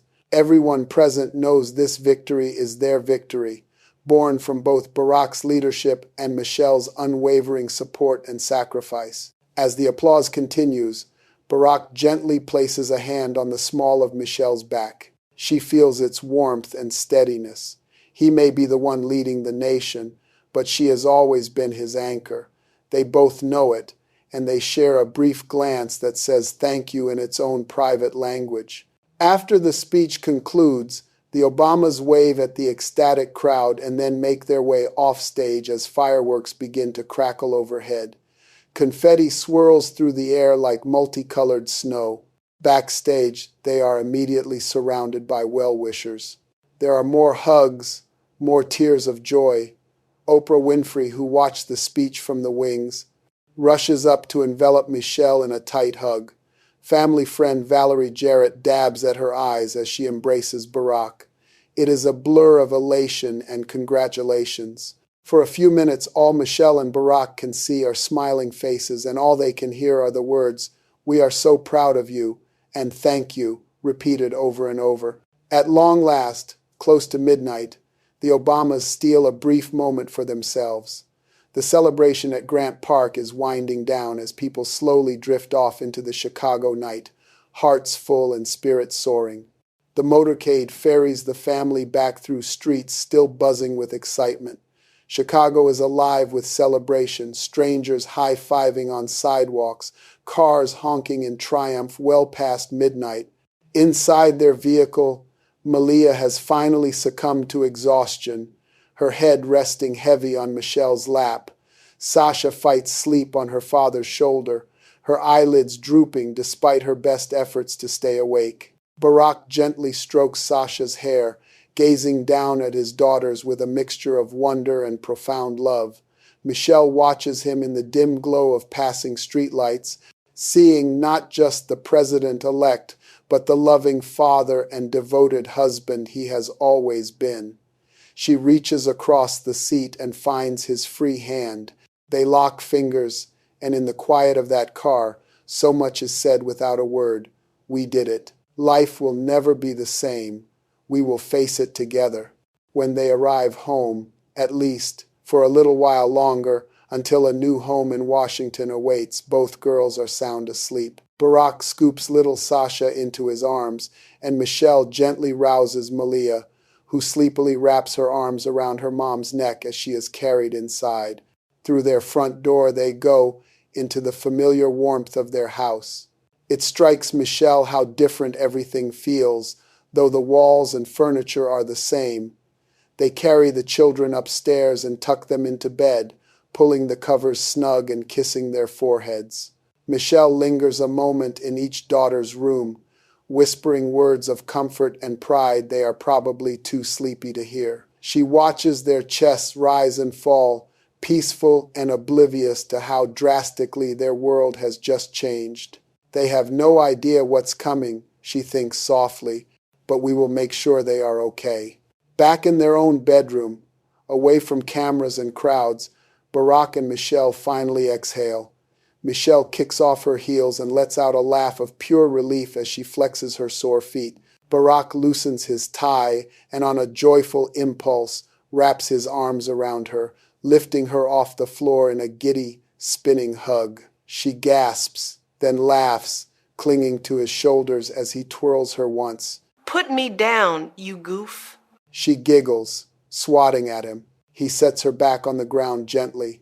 They look at each other for a beat, then both burst out laughing, the kind of laughter that comes from sheer happiness and the release of months of tension. Michelle playfully smooths the lapel of his suit and teases. Not bad for a skinny kid with a funny name, huh? Barack chuckles, recalling the self-deprecating line he had used about himself on the campaign trail. Not bad at all. He murmurs, eyes shining. They sink down together onto the edge of the bed, still holding hands. For a few moments, they just breathe in unison, letting the quiet of the room envelop them. Michelle's eyes roam over the familiar space, the framed family photos on the dresser, Barack's books stacked on the nightstand, the crayon drawing Sasha made taped by the door. In the stillness of this room, it is hard to believe that just an hour ago they stood before 250,000 people as the next first family. Michelle realizes this may be one of the last nights this space feels purely theirs. Soon, Secret Service agents and staff schedules will dictate so much of their lives. Are we ready for this? She wonders, her mind already dancing ahead to inauguration, to moving into the White House, to raising her girls under an intense spotlight. Barack seems to sense the sudden weight on her mind. He gently squeezes her hand. Penny, for your thoughts? He asks softly, nudging her shoulder with his. Michelle turns to face him. In the dim light, she can just make out the contours of the face she knows better than her own, the kindness in his eyes, the slight crease of concern in his brow. She smiles, a small, tired, but genuine smile. I'm just taking it all in. She whispers. Tonight. Everything. Her voice catches, and she does not need to say more. Barack slips an arm around her and pulls her close against him. She rests her head on his shoulder, fitting perfectly in the crook of his neck. For a long moment they sit like that, wrapped up in each other, the enormity of what has happened finally sinking in. Barack presses a kiss into Michelle's hair. We did it. He says quietly, almost to himself. Michelle closes her eyes at the words. We did it. A tear escapes down her cheek, and she brushes it away. I'm so proud of you. She says, her voice soft but firm. He tilts her chin up gently with his finger so she meets his eyes. I could not have done it without you. He replies, echoing the very sentiment he voiced on stage. Thank you, Mish, for believing in me, even when it was hard. His thumb caresses her cheek, catching the faint streak of a tear there. Michelle's heart swells. Always. She answers, and in that one word is every late night, every sacrifice, every private moment of doubt and faith they have shared on this road. She straightens up, still holding his hand, and a familiar determination flickers in her eyes. There is a lot of work ahead. She says, half to him, half to herself. He nods, a gentle smile on his lips. There is, but we will take it one day at a time, together. Together. The word is a balm and a promise. Michelle lets out a breath she did not realize she was holding. Together is exactly how they got here, and how they will move forward. It is past 1 a.m. now. Exhaustion begins to overtake them at last. They change out of their formal clothes. Michelle drapes her red and black victory dress over a hanger carefully, smiling at the memory it will carry, and settles into bed. As she slips under the covers, Michelle reaches out and switches off the bedside lamp. In the darkness, she finds Barack's hand once more and gives it a loving squeeze. Good night, she whispers. Barack squeezes back. Good night, Mickey. I love you. She has not heard that nickname in a while. His voice is sleepy and affectionate using it now. It makes her smile in the dark. I love you too. She replies softly. In the silence that follows, Michelle lies on her back, staring at the ceiling, watching the faint city lights dance on the plaster. Her mind drifts over the extraordinary day now behind her, waking up before dawn with anxious hope, voting hand in hand with her husband, the tense hours of waiting, that life-changing moment when the numbers came in, the roar of the crowd, her husband's voice ringing out into the night air as he spoke of hope and unity, and his tribute to her that still warms her from the inside out. She turns her head on the pillow to look at Barack. He is on his side, facing her, eyes closed, his breathing beginning to slow into sleep. Gently, she reaches out and brushes an invisible strand of hair from his forehead. He does not stir, utterly spent from the day's emotions. In sleep, the weight of the world slips from his face, and he looks once more like the young man she fell in love with years ago on the south side of Chicago, full of idealism and promise. Michelle feels a profound sense of peace wash over her. Yes, tremendous challenges await partisan battles, microscopic public scrutiny, the strain of life in a security bubble, but they will also have the chance to do so much good, to make the change they have talked about for so long. And she knows she has a role to play in that. A new First Lady is stepping onto the world stage, one who has already been instrumental in making this historic night possible. Michelle allows her eyes to drift shut, her hand still resting in Barack's. If this is where our journey has led us, she thinks as sleep finally pulls her under, then I will embrace it with all the grace and grit I can. That night, in the quiet sanctuary of their home, the Obama family sleeps beneath a blanket of hope. Tomorrow, the work begins. But for now, in these precious last hours of an unforgettable day, all is well. History has been made, and together they will greet whatever the future holds. Over the next 8 years in the White House, there would be many challenges, partisan attacks, microscopic public scrutiny, and the strain of constant security and scheduling pressures. The Obamas even acknowledged later that there were moments in the White House that strained their marriage. Times when they felt the stress and had to work actively to keep their relationship strong. They succeeded, As Barack would write afterward, the trials eventually made them whole, not broken. Why?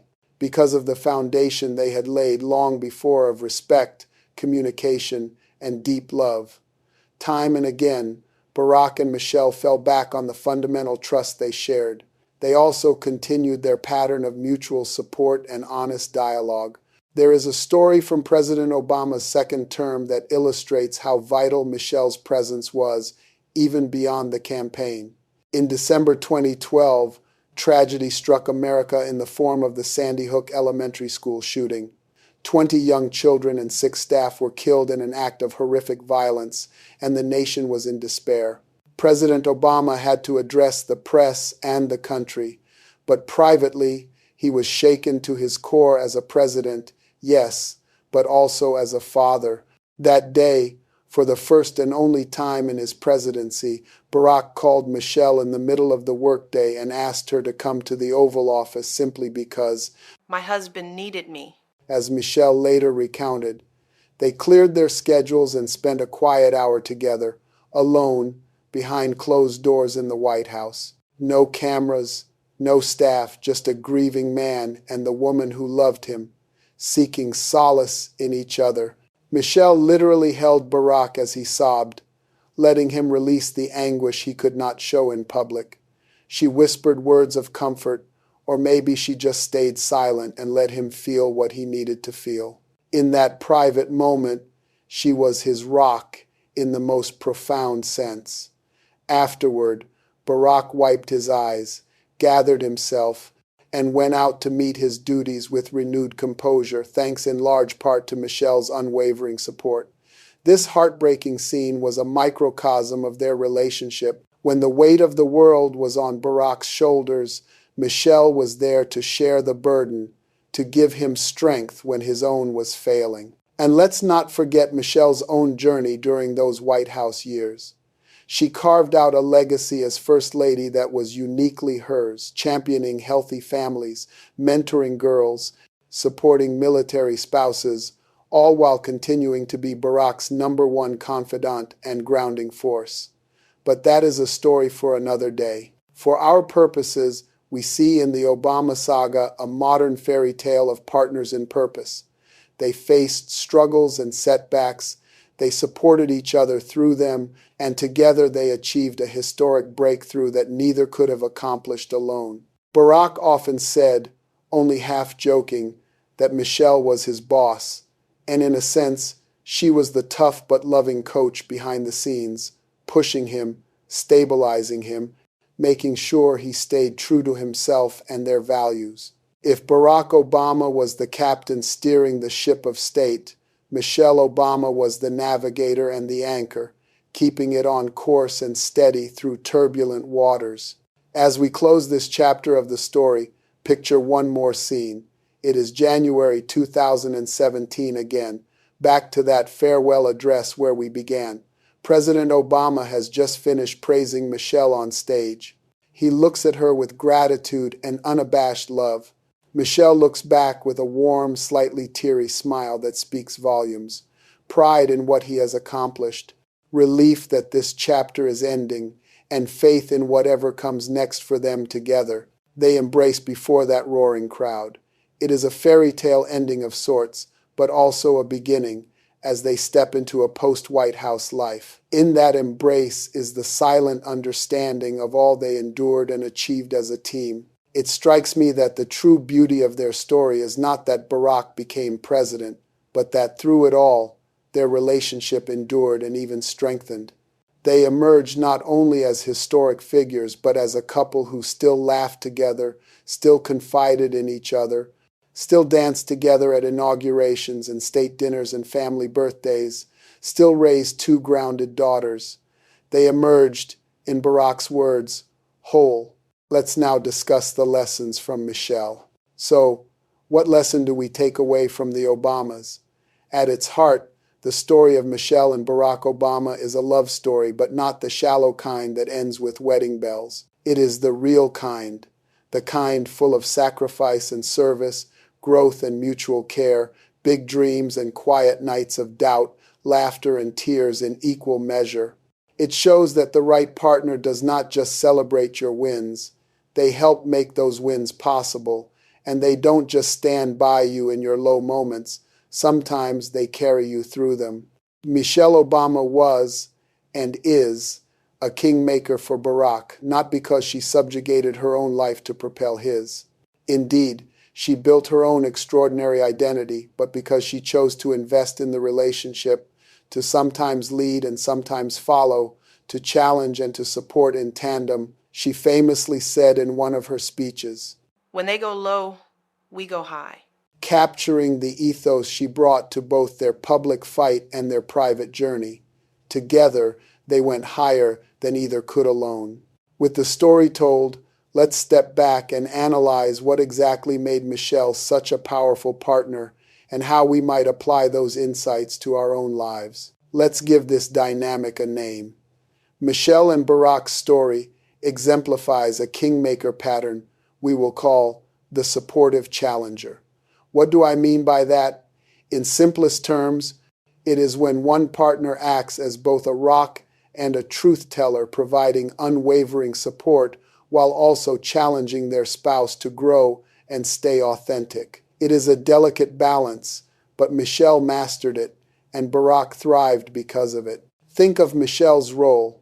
She was Barack's anchor, the steady presence that kept their family grounded in normalcy and values, even amid the frenzy of political campaigns. She insisted their daughters still have bedtime stories, play dates, and chores, even when they lived at the White House, to ensure life stayed sane. She protected time for the family, enforcing boundaries like any good captain of the home ship.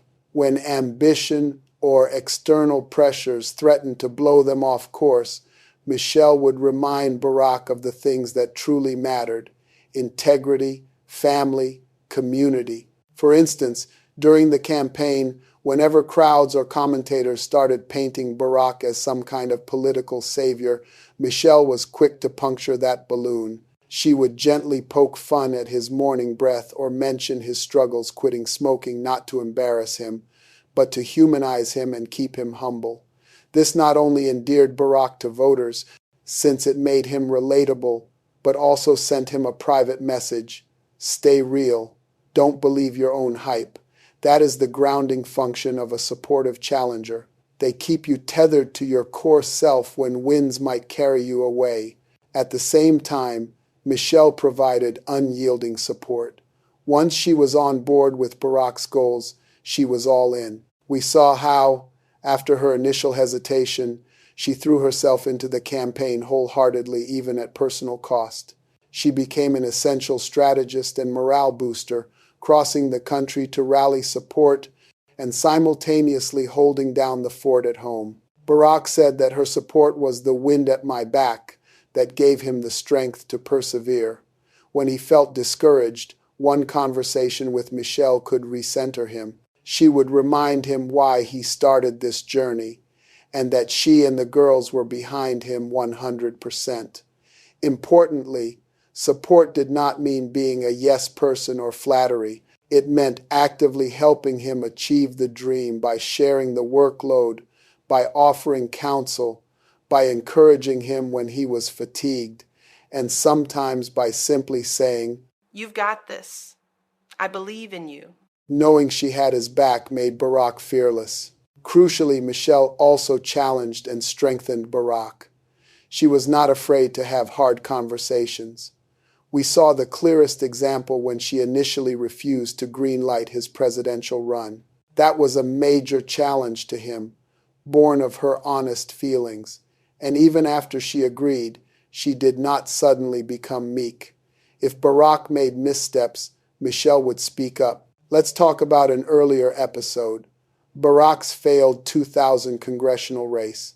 Back in 2000, Barack decided to run for Congress against an incumbent, Bobby Rush, a decision Michelle advised strongly against. She felt the timing was wrong and the odds were bad, but Barack's ambition got the better of him. He ran, and he lost badly in the primary, ending up with significant debt and a bruised ego. In the aftermath, friends recall Barack was depressed, even wondering if he had ruined his political future. The Obamas' marriage went through a rocky period as a result.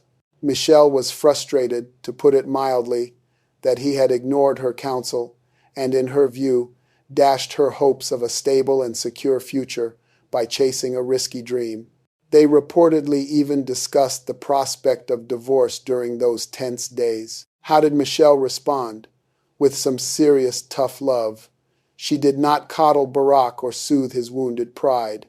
Instead, she made it clear that he needed to reassess his priorities and earn back her trust. It was a painful reckoning for Barack. He had to confront that his wife felt let down.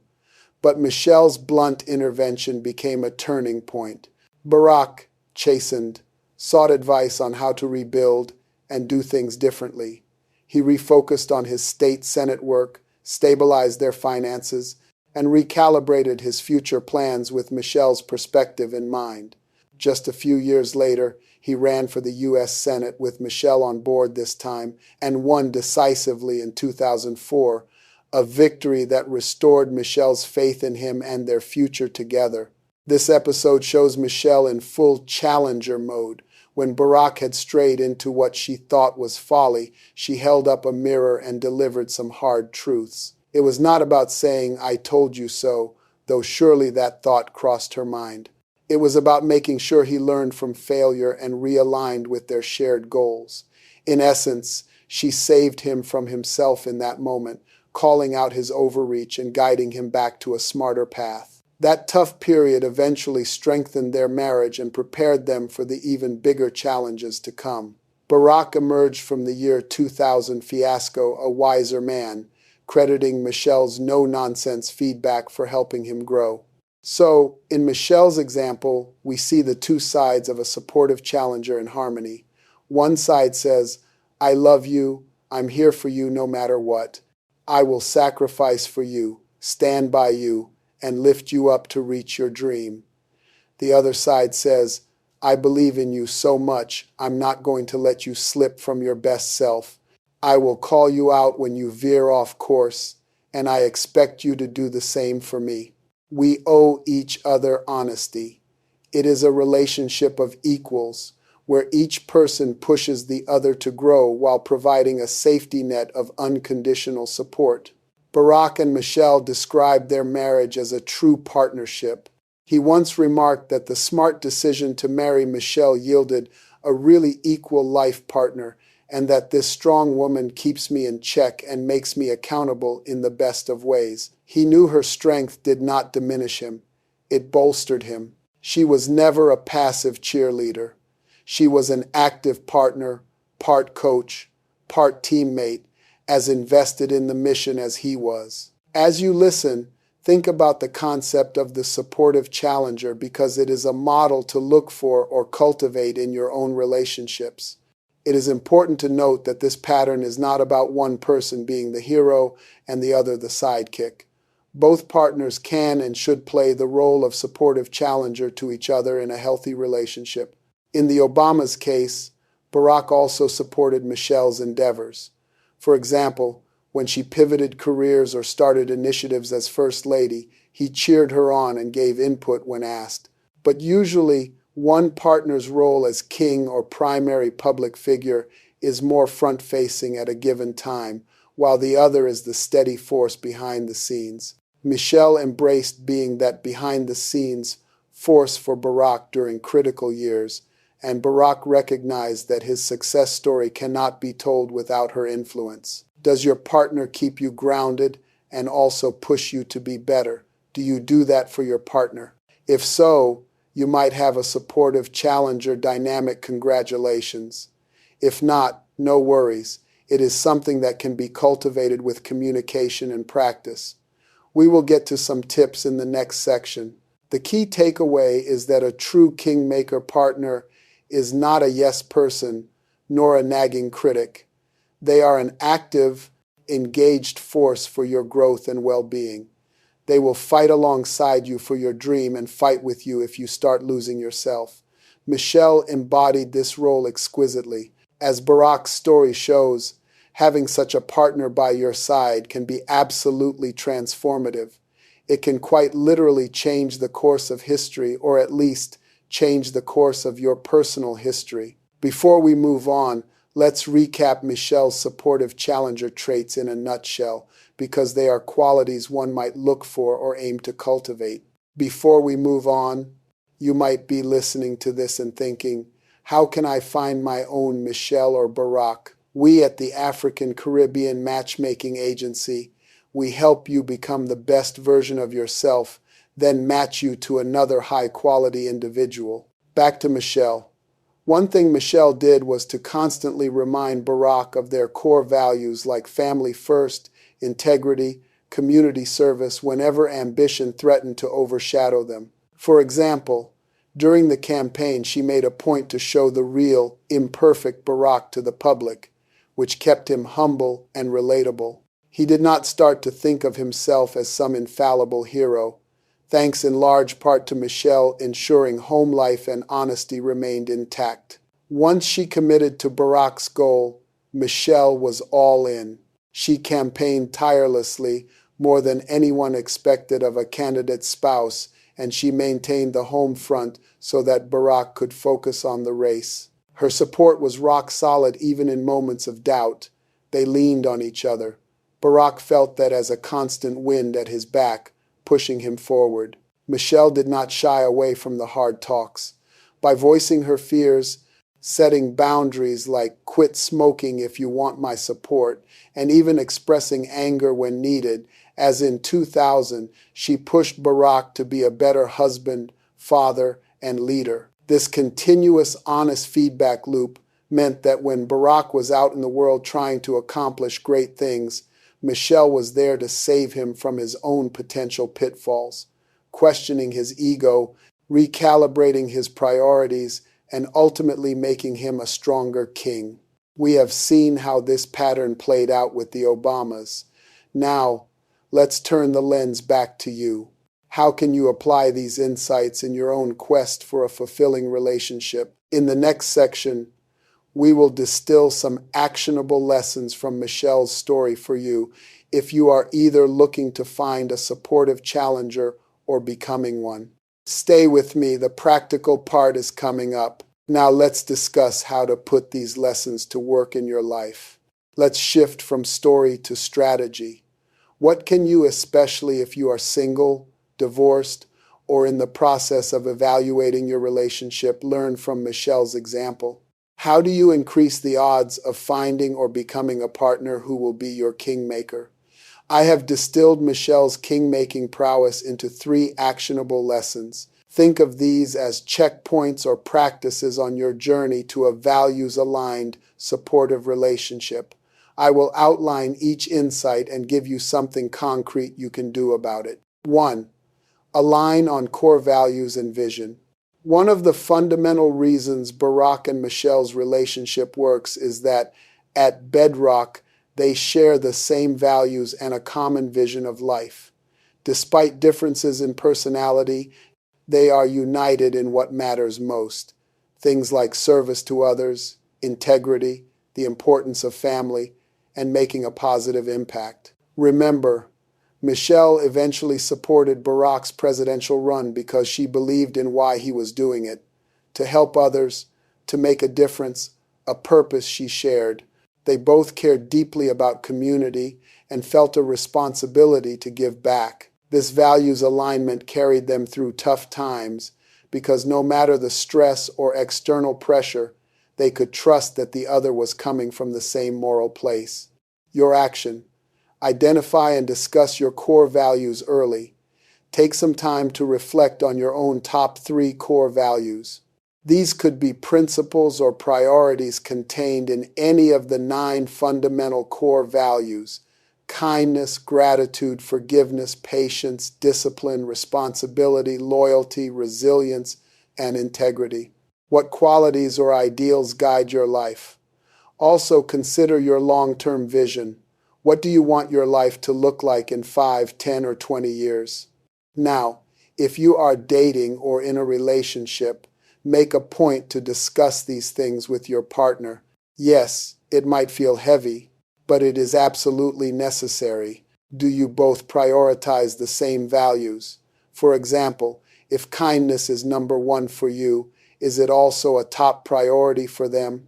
If one of you values financial security above all, while the other values risk-taking entrepreneurship, that could signal tension ahead. Alignment does not mean you agree on everything.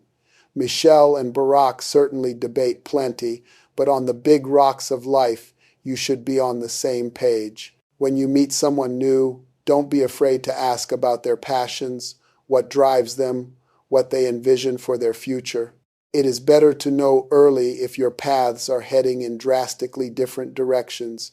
When core values and life vision align, a couple can weather big changes together. They have a shared why that acts as a compass. Without that, you may find yourselves pulling in different directions when challenges arise. 2. Communicate boundaries and needs openly. Major decisions and life changes like moving cities, changing careers, having kids, or, say, running for president can make or break a relationship. A standout aspect of the Obama's story is how they navigated Barack's career leap together. Barack essentially gave Michelle veto power over his decision to run, and Michelle was brutally honest about her limits and fears. She set conditions, quit smoking, etc., and voiced her boundary of this is what I can't accept. That open negotiation set clear expectations. It is a beautiful example of proactive, transparent communication. If they had not talked it through and just barreled forward, resentment could have festered. Instead, they treated each other's concerns with gravity, which ultimately made the decision a joint one. Your action.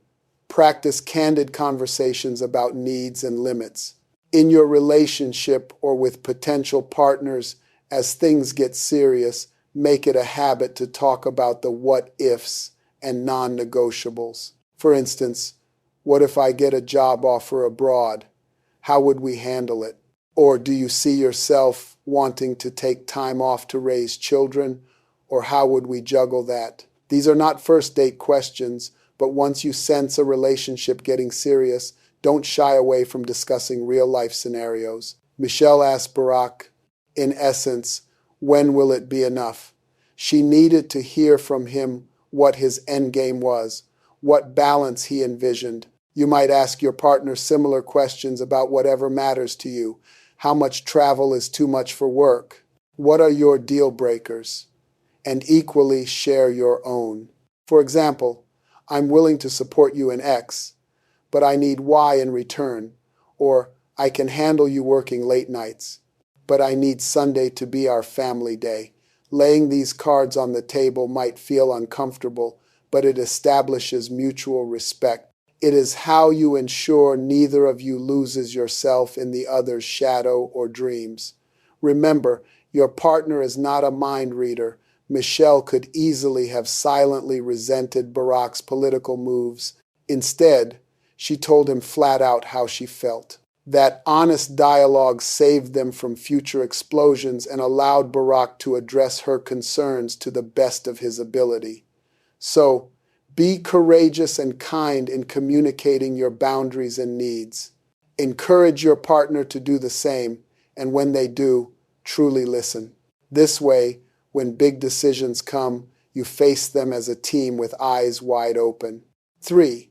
Embrace a team mindset, support, and challenge. If it is not clear by now, the overarching theme is to approach your relationship as a team of two, not as individual players loosely coordinating. The Obamas exemplify this. They celebrate wins together and tackle challenges shoulder to shoulder. They made career choices with each other in mind. They divided up responsibilities, and crucially, they helped each other grow. Michelle sometimes paused or adjusted her own career for the sake of the joint goal, for example, taking a leave during the campaign or scaling back her high-powered job to have more family time when the kids were young. Barack, in turn, respected and valued her perspective as integral to their shared success. Neither felt like they were sacrificing in a vacuum. It was always for the team. And when one succeeded, It was a victory for both. They truly treated each other as teammates, not competitors. This mindset makes all the difference. It shifts the language from me to we. Psychologists even have a term for this outlook, cognitive interdependence, meaning you start to see yourself as part of an interconnected we rather than two separate I's in a relationship. In fact, studies show that couples who regularly use we talk words like we and us instead of I and me tend to have stronger relationship satisfaction. Seeing your partner as your teammate increases commitment and even the willingness to make sacrifices for each other.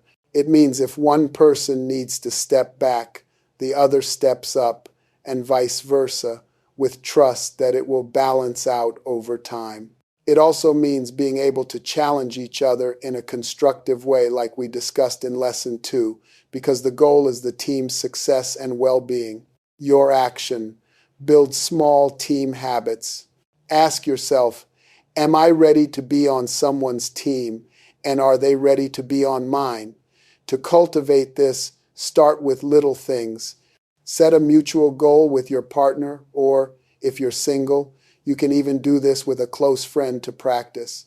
It could be a fun goal like training for a 5K together, or a finance goal like saving for a joint vacation. Work on it collectively and practice being each other's accountability partners. Notice how you encourage each other and how you handle moments when one of you slips up or loses motivation. Do you offer support? Do you give a gentle push or constructive feedback? These small acts can reveal a lot about how you function as a team. Another idea, schedule a regular check-in, maybe once a month, where you both share how you feel things are going in the relationship, what is working well, what could use adjusting. This establishes that improving the relationship is a shared project, not a blame game. Also, consciously celebrate each other's individual wins as team wins. If your partner gets a promotion, treat it as our celebration because their success benefits the team and vice versa. If you start viewing life's ups and downs through a team lens, you will instinctively support during the downs and not begrudge the ups.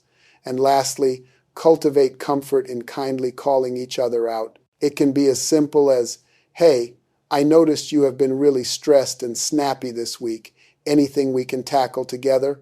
Or, "I know you said you wanted to work on your novel. How can I help you get back on track?"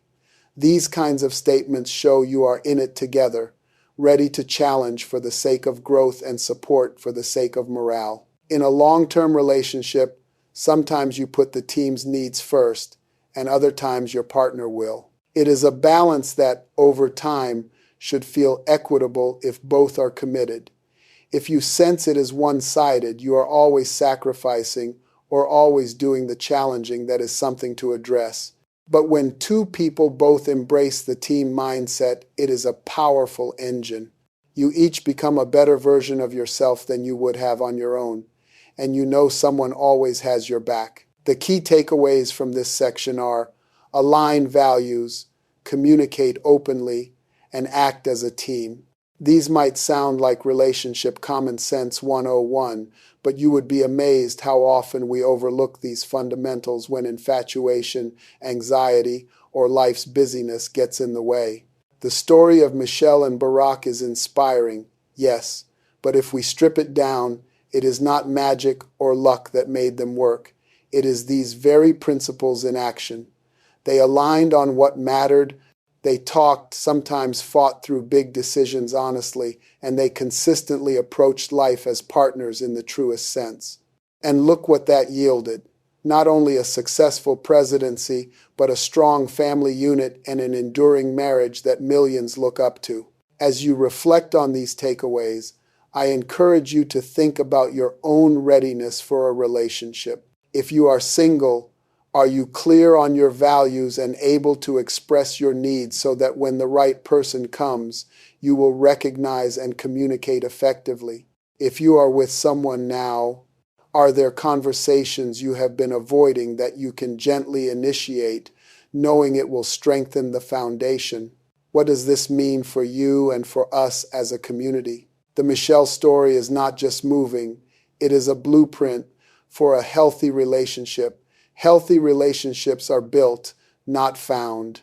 When individuals do the upstream work, gaining clarity, personal development, and character development, they become high-quality partners who choose wisely, repair quickly, and build families that last. Talking of high-quality partner, who is a high-quality partner? Investor Charlie Munger, the late partner of Warren Buffett, taught that buying high-quality assets reduces downstream problems. He suggested that strong fundamentals from the onset prevent future problems. That logic also applies to relationships. A high-quality partner, formed by clarity, personal development, and character development, does not erase conflict. They handle it well, turning friction into a growth opportunity instead of collapse. That is why the Obamas could disagree without breaking. Two high-quality people meeting pressure with principle. Think about excellence in sport. Michael Jordan did not lower his standard to meet teammates where they were. He raised the standard and demanded they rise to it. Relationships work the same way. When you develop yourself, you set a standard of behavior that invites and filters for a partner who can meet it. If someone won't rise, that clarity saves you time and pain. If they will, quality compounds. None of us is perfect at this. I certainly learn new things every day, but relationships thrive in openness and struggle in assumption and silence. So, take these lessons as a gentle challenge. What is one thing you will do in the next week to move toward a more values-aligned, communicative, team-oriented relationship life? If all this feels a bit daunting, you are not alone. These things are easier said than done, I know. It takes skills and practice to communicate well, to identify values, to build relationship habits. The good news is, these are learnable skills. If you feel you could use more guidance, there are resources out there. In fact, part of why I started this podcast is because so many of us did not learn these things growing up. Don't be afraid to seek out a relationship workshop, a book, or even a coach or counselor to help you develop these skills. Investing in your readiness for a great relationship is one of the best investments you can make in your future happiness. Speaking of which, pardon this mini plug, but it is relevant. We have developed a relationship readiness masterclass and a one-to-one relationship readiness audit for those who want personalized feedback on where they are in this journey. If you are interested, I will share details in a moment in the outro. But for now, before we end today's episode, let's ground everything we have discussed with a short, reflective exercise. I call this the Values Minute.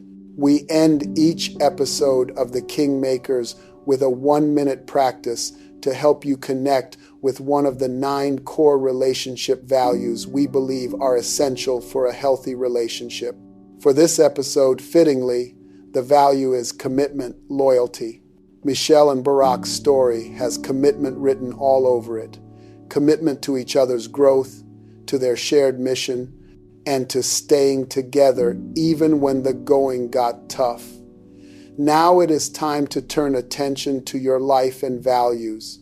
If you are able, close your eyes, unless you are driving, and take a comfortable breath in and out. Think about one value that you absolutely need in a partner, a value that is non-negotiable for you. It might be commitment, or maybe kindness, gratitude, forgiveness, patience, discipline, responsibility, loyalty, resilience, integrity, whatever is most important to you. Just mentally pick one key value that you hold dear in relationships. Now, grab a pen or just continue in your mind's eye and consider, in what ways do you demonstrate that value in your own life? For example, if you chose commitment as your must-have, ask yourself, how do I show commitment to my goals, my family, or my friends right now? Are you someone who follows through on promises? Do you stick with challenges even when it is hard? Paint a quick mental picture of yourself living that value. If you chose integrity, Perhaps you recall a time you told the truth even when it was uncomfortable. If you chose kindness, maybe you remember a recent act of kindness you did. Pause for a few seconds. The purpose of this reflection is twofold. First, by identifying how you practice a value, you reinforce its importance in your life. You become more aware of it, and others will see it in you too. Second, it aligns your expectations with your actions. If you seek a value in a partner, it is only fair and effective that you cultivate it in yourself. Values, after all, tend to attract like values. As we wrap up, take one more deep breath. Your story is still being written, and your values are the guideposts. Living by them not only draws the right people toward you, it also means that when you do meet your partner, you will recognize and appreciate that value in the other person. You will be speaking the same language. Open your eyes if they were closed.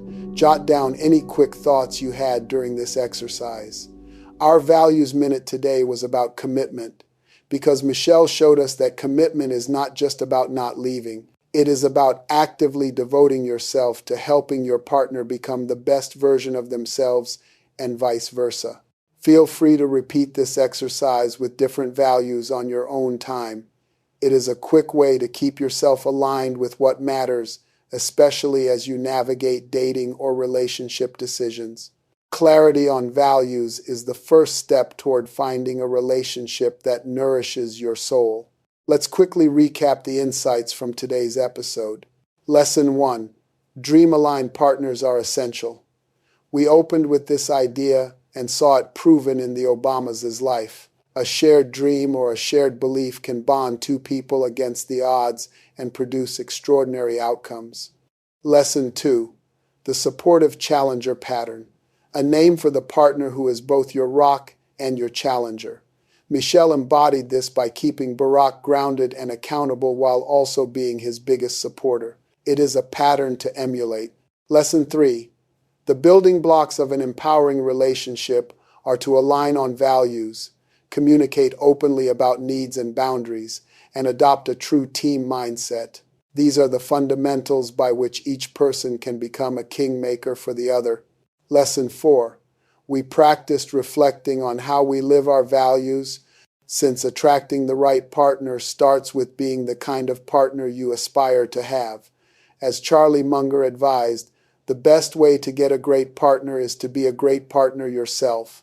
If Michelle and Barack's story resonated with you, you might be wondering, how can I find my own kingmaker or become one for someone else? Well, knowledge is power, and you have already taken time to listen and learn. That is awesome.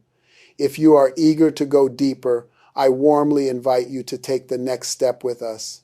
We have developed a masterclass on the art of choosing the right partner, which is packed with insights and practical tips for values-driven singles. It is essentially a deeper dive into the kinds of principles we touched on today, with exercises and examples from not just the Obamas, but many other couples and psychology research. You can sign up for it by clicking on the masterclass link below the video. It is a great way to continue this journey of growth and reflection. It is our way of helping as many people as possible build the foundations for healthy relationships. However, if you are listening and thinking, I'm ready for that great relationship now, I just need some guidance tailored to me, then consider signing up for the Relationship Readiness Audit.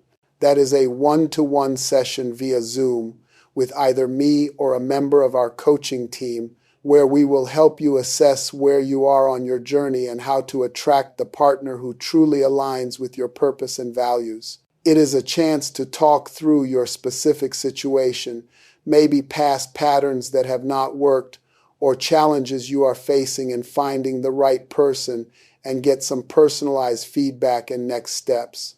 Spots are limited, so if it is something you want, book your spot by clicking the audit link below the video.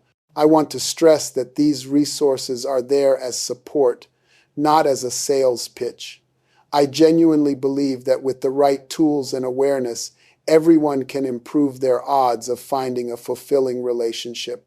And the more people who form strong, values-based relationships, the better our community becomes, because healthy couples tend to do a lot of good around them. Look at the Obamas. Their relationship did not just elevate them, it allowed them to uplift millions of others. That is the ripple effect of a healthy relationship. As we close, I want you to hold on to this thought.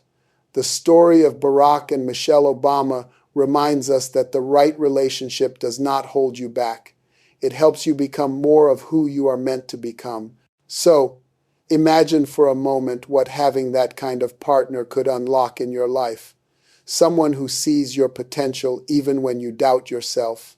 Someone who is not afraid to call you out when you stray from your values, yet stands by you at your worst and celebrates you at your best. What doors might open for you in your career, in your personal growth, in your happiness? It is a beautiful vision, isn't it? And it is not just for fairy tales or famous people. It is something you can seek and build in your own life. We at the Kingmakers would love to help you get there. That is why we are here, to learn from these stories and apply the lessons. So, if today's episode spoke to you, consider taking the Relationship Readiness Masterclass or audit, or simply start with a small step like having a heart-to-heart conversation with someone you trust about what you learned. Thank you, sincerely, for listening to our very first episode. I know it was a deep dive, and I appreciate you sticking with it. I hope you found it enriching and moving.